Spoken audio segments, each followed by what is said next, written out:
700 কোটি টাকা খরচা করে পৃথিবীর সব থেকে বৃহত্তর মন্দির তৈরি হয়েছে মায়াপুরে।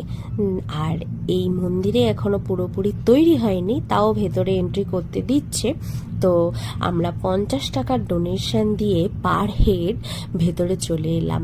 আর এই যে ইনি আমাদেরকে বোঝাচ্ছেন কোথায় প্রভুকে রাখা হবে, মানে মন্দিরের বর্ণনা আমাদেরকে দিচ্ছেন। আর আমার মনে হচ্ছে যে এখন 50 টাকা ডোনেশন দিতে হচ্ছে, হয় এটাই ফিক্স থাকবে, আর না হলে হয়তো পুরোপুরি মন্দির তৈরি হলে বাড়তেও পারে। আর এই যে দেখতে পাচ্ছ তোমরা মিউজিয়াম, যারা যারা এসেছো তারা তো জানোই। আর এই দিকটা হচ্ছে এই যে প্রভুকে রাখা হবে। আর আমরা যারা দর্শনার্থী তারা সেকেন্ড ফ্লোর অবধি উঠে আমরা পুরো দর্শন করতে পারবো মন্দিরটা তৈরি হয়ে যাবার পর। আর দেখো মন্দিরটা অনেকটাই তৈরি হয়ে গেছে, কিন্তু ওপরটা কি সুন্দর দেখতে লাগে।